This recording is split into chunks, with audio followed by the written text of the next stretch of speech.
Ai, eu quero um gancho para me assistir o vídeo. Eu quero um gancho. Toma um gancho assim na sua cara, gancho. Você quer um gancho? Toma aí o gancho aí. Ó o gancho. Eu lá sou seu chimpanzé amestrado para ficar te retendo a sua atenção com gancho, rapaz. Você filma seu corpo. Você quer gancho porque o seu cérebro tá podre. Você fica aí só passando o dedo assim, ó, scrollando e não consegue prestar atenção num conteúdo, não? Aqui vai ser uma aula seríssima, então presta atenção. Está em andamento o tal do livro. Aqui, esquece os capítulos lá antimarxistas do livro e vamos pensar na parte filosófica. Está sendo falado aí que é uma teoria do conhecimento. Pois muito que bem, toda filosofia ela se ocupa de um problema, de uma questão, de uma indagação. O que é a beleza? A beleza é a simetria, a beleza são as proporções, a beleza é a subjetividade de cada um. Existe uma regra natural que vai transmitir força, juventude, primor genético, ou a beleza está nos olhos de quem vê. Ou aquele diálogo lá, Crátilo, os nomes das coisas são essencialmente parte delas, como se fosse uma cabalá, onde talvez até através do nome você acesse a substância ontológica do ser, ou o nome é só uma convenção social. Está entendendo? Por exemplo, o Kant vai lá com a teoria dele, como é possível o conhecimento, quais conhecimentos são partes da forma da cognição humana, ou seja, eles são condições para que você possa adquirir mais conhecimento, outros conhecimentos, mas que já são dados de fábrica. Como a noção de causa e efeito. Se você não tiver a noção de causa e efeito inata, você não consegue adestrar um cão. Que o cão, o Pavlov do cão, é causa e efeito que foi dado para ele de modo natural. Não é isso? E vou ser sincero aqui, ó. Esse vídeo não é para audiência, não. Esse vídeo é para me falar com o pessoal do grupo de escrita. Esse livro que a gente está escrevendo, ele tem um grupo lá com uma elite de sábios que está ajudando a opinar sobre o livro. E eu falei, por carinho, por gratidão, vou fazer um vídeo para eles. Se você está aqui e está vendo o vídeo, se de alguma forma eu publiquei isso, parabéns para você, você tem a chance de ver. Mas o vídeo não é para você, não. O vídeo é para quem está no grupo lá revisando o livro. E eu vou tentar explicar. Então a filosofia vai seguindo lá desde Sócrates, aí vem a Antiguidade, a Idade Média, o Iluminismo, e eles estão lá preocupados, sempre com algum problema. A filosofia sempre gira em torno de alguma questão, um zetema, é um problema filosófico, né? Vocês sabem disso, né? Quem está aí sabe disso. Então, eu vou começar essa apresentação partindo de qual que é o problema que move essa teoria. E o problema é como é sequer possível conceituar. O conceito é uma experiência dentro da sua consciência. Quando eu falo para você assim, aranha, vem uma imagem, o olho da sua mente está vendo uma aranha. Eu não preciso pôr na tela, você está vendo a aranha, você sabe o que é aranha, você sabe a forma, o comportamento, o tamanho, talvez você saiba o cheiro, tudo isso faz parte do seu conceito de aranha. O conceito é sempre um vetor. O conceito é um vetor. Esse é o conceito, é um vetor. Ele tem uma parte que é de todo mundo, uma parte que é como se fosse assim, operacional. Vou pôr OP aqui. Ela é socio-operacional. Significa que quando eu falo para a pessoa assim, dá licença, eu só quero que ela saia eu só quero que ela cumpra uma vontade. Tipo, me dê o queijo. Eu não preciso que ela concorde comigo com o que é queijo, se o queijo faz bem, faz mal, se o vegano pode ou não pode comer. Eu só quero que ele faça um gesto de pegar o queijo, trazer para o balcão para me comprar o queijo. Eu só quero isso. Então é operacional. Que é um mínimo de consenso que todo mundo tem para que a linguagem signifique a mesma coisa para todo mundo. Isso é um layer do conceito. E o outro layer do conceito ele é pessoal. É só para você. Então, se eu falo com uma criancinha de 5 anos, cavalo, ela entende bastante. Tipo assim, pega aquele cavalo de pelúcia, ela sabe a forma do cavalo. Ela nunca viu, talvez, um cavalo ao vivo, só viu no desenho animado, mas ela entende o suficiente para identificar a forma. Se eu mostrar para ela vários desenhozinhos lá, qual que é o do cavalo? E se eu falar com um veterinário que trabalha há 40 anos com cavalo, aquele cara sabe minúcias ósseas, anatômicas, ele sabe do metabolismo, ele sabe muito mais, ele sabe coisas biológicas mesmo do cavalo. Por isso eu estou falando, é um processo, a conceituação ela também tem duas componentes, que é ele como artefato da língua. É a mesma coisa. A conceituação, esses aqui são aquilo que é artefato da linguagem operativa, para você entender cavalo. E essa aqui, ó, você vai fazer associações com experiências, com cada vez que você teve na presença de um cavalo, com um filme de cavalo que você viu. Isso aqui vai... Por quê? Porque é o processo neurofisiológico do conceito na sua consciência. Você experimenta, do mesmo jeito que você experimenta frio, calor, desejo, medo, você experimenta o conceito de uma forma absolutamente solitária e tem uma partezinha que é comunicável, né? Então eu estou preocupado com o quê? Como é possível conceituar? Qual é a origem dos conceitos? Como se formam os conceitos? Quão confiáveis são os conceitos? Quão confiável é a correspondência entre a coisa verdadeira e o conceito que se tem da coisa? Quão confiável é? Ela é 30% confiável? É 50% confiável? É 90% confiável? Quão confiável é? É baboseira? É tudo? Porque a gente quer responder à falácia assim, entre o problema de que todas as conceituações da linguagem são 100% certas e infalíveis, né? A verdade é acessível de modo infalível. Ou, não, é tudo construção social. Como se o ser humano inventasse a realidade através da invenção dos conceitos. Entre o absurdo de um lado e o do outro, você tem o conceito como processo humano, neurofisiológico, de conhecimento dos entes reais. O problema que nós estamos preocupados é com isso. Por quê? Porque quando você vai examinar uma teoria filosófica, o cara vai te falar assim, essa teoria fala da mônada. Da mônada? É. Aí o conceito é a mônada tem várias camadas cósmicas, ela tem asas, ela tem o processo é tão complexo, o cara monta uma imagem fascinante da mônada, e você fica assim, extasiado, tô vendo a mônada. Porque isso aqui é uma criação artística que brilhou. Você teve como se fosse um descer por um tobogã, você foi emocionado pelo conceito. Mas o problema não é o quanto emocionante é a experiência do conceito. O problema é, esse conceito descreve de modo real algo na realidade? O ente existe, não basta ele ser interessante, não basta ele ser intelectualmente estimulante, não basta ele fazer um clique na sua cabeça. Por exemplo, se eu dissesse assim, e se Deus criou o mundo há 5 segundos atrás?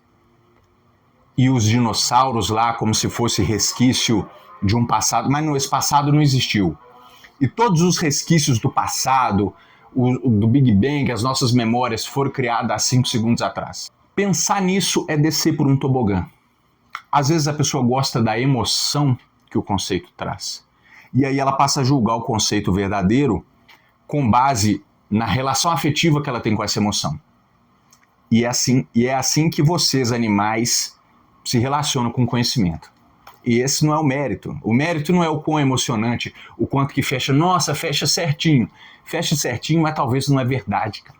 Fecha certinho, talvez artificialmente. Você ficou emocionado e convencido, mas talvez isso não existe. O problema do conceito é ele existir. É o referente dele ser real ou não. Um conceito, ele trata de relações. Essas relações são reais? Tá entendendo? Sim, a grosso modo, existem fenômenos de identificação, de experiência do conceito e de afetividade que fazem você gostar de uma filosofia ou de um sistema filosófico ruim. Mas a baboseira, o linguajar, como se fosse um túnel, você entrou naquele túnel e você se sentiu bem. E aí você fala que o cara é bom filósofo. Não é para isso. A filosofia não é para isso, não é para você entrar no túnel. A filosofia não é para você entrar no túnel. Todo conhecimento é uma aproximação, nunca é a verdade, porque a verdade é inacessível. Mas ela é inacessível, mas ela também não é obstacularizada, ela também não é interditada. Não quer dizer que tudo que a gente sabe é o oposto, ou não vale, ou não informa nada. O que a gente sabe informa alguma coisa. Como se fosse um mapa das coisas, aquele modelo atômico. Tá lá o modelo atômico, ó, a bolinha, o elétron aqui e tal, modelo atômico. Ah, esse aqui é o próton de azul e esse aqui é o nêutron de vermelho. O próton não é azul, né? Porque azul é um sinal neurológico. Você tem aquele... Animais têm sistemas de cores, de percepção de cores diferentes. O que existe é comprimento de onda do espectro eletromagnético. O seu organismo resolveu chamar esse comprimento aqui de azul, aquele outro assim, colocou uma etiqueta nele, essa aqui vai ser essa. O seu organismo, a realidade das cores não é física, é cognitiva, as cores. A realidade física é comprimento de onda eletromagnético, só isso, não tem cores. Então, cobra enxerga de um jeito, aquele estomatopoda, né, o caranguejo mantis, nós temos 3 pigmentos de detecção de cores, nós humanos. Aquele bicho, esse aí, acho que é estromatopoda, esterematopoda, não sei que poda que ele é não, caranguejo mantis. Ele tem de 16 pigmentos para células, receptores de pigmentação que identificam. Ele tem cerca de 16 e nós 3. Com a combinação de 3, a gente faz todas as cores que a gente enxerga. E ele enxerga cores que nós não podemos nem imaginar que existam, né? O céu da noite é todo colorido, cara. Tem tensões ali de ondas cósmicas que, dependendo do animal, ele pode enxergar. Tem pássaro que ele é colorido para a própria espécie dele e é pardo para nós. E o que isso quer dizer? Quer dizer que a verdade não existe? Não. A verdade, essa diferença, eu enxergo assim e o outro, isso é a verdade. Não é que a verdade não existe. Isso é parte do contexto da verdade. Então vou explicar mais uma coisa, que é um modelo criado pelo Sir Roger Penrose, mas que eu adaptei. Essa forma que eu vou desenhar aqui, o Penrose não desenha assim não. Isso sou eu adaptando do meu jeito, para tentar otimizar a explicação. Para o Sir Roger Penrose, existem 3 esferas da realidade. Uma delas é a aritmética. Eu pus um 8 aqui deitado, significa todos os números. Pode ser um A de aritmética. Aritmos. São os números. O que quer dizer? Os símbolos que a gente usa para representar os números, isso é questão de linguagem. A gente inventou os símbolos. Mas as unidades e as relações, essas fazem parte do logos. Essas são eternas. O universo poderia nunca ter acontecido porque isso aqui é só uma parte do logos. A lógica também ela é integrada à aritmética, à matemática. Mas vamos dizer, o que o Penrose está dizendo é que isso aqui existe, quer o mundo exista, quer não exista. Essa coisa existe isso aqui é uma dimensão da realidade. A gente consegue comprovar que unidades da mesma coisa, né? Lógico que nós não vamos comparar unidades de coisas diferentes, né? Um próton mais um próton dá 2 prótons. Entendendo? Unidades da mesma coisa. Não poderia ser diferente. Não poderia ser diferente. Então isso existe como realidade em si mesma. Depois, correlacionar, sobreposição. Aqui, ó. Entremeado com isso aqui, existe esse mundo aqui, ó. Physis. Quer dizer física e quer dizer natureza. O que é isso aqui? Tempo, espaço, matéria, energia. As coisas, a questão de fato acontece aqui. A questão de fato acontece aqui. E aí, a gente fica em pé nessa bagaça aqui, ó. E aí você tem uma outra realidade que é a da percepção. A esfera da consciência. A esfera da consciência. Só aqui cabe a linguagem, só aqui cabe o ponto de vista, só aqui cabe, isso é assim para mim, é assim para você, porque isso aqui depende deles. Não é o oposto, como diria Schopenhauer. O Schopenhauer tá errado. Abraço, viu, Schopenhauer? Gosto muito do senhor, o senhor tá errado. Falo com dor no coração. Com nenhuma dor no coração, né? Tava errado, não tem o que fazer. Antes de ter qualquer sistema nervoso na Terra, antes de um primeiro micro-organismo, você teve eventos de causa e consequência, que permitiram formar o planeta Terra, a Lua, as distâncias e tal. Esse esquema eu organizei assim, mas as 3 esferas é do Penrose, tá bom? Isso vai ser importante porque nós estamos falando assim, quando um problema filosófico aparece, por exemplo, imposto é roubo? Imposto é roubo? Você está tratando isso como questão de linguagem? O que quer dizer roubo? Questão de conceito? Cada um define seu conceito de roubo. Ou como questão de fato? Questão de fato. Isso é uma questão de ethos epistêmico. Se você quiser ficar discutindo questão de conceito, vai ser uma decisão sua. Se você quiser eu não quero saber o que você chama de roubo. Eu estou falando que a relação entre eles é coerciva, que esse aqui não tem chance nenhuma. Tudo bem, ele não tem chance nenhuma, ele é obrigado a pagar. Mas isso também é tão culturalmente instituído e consolidado quanto o próprio conceito de achar que roubo é errado. Sem esse arranjo social, você sequer teria noção do que é roubo. Então, o roubo depende de uma sociedade com hierarquia está implementada. Você pode discutir um negócio como questão de fato, que é sempre o melhor. Sempre o melhor.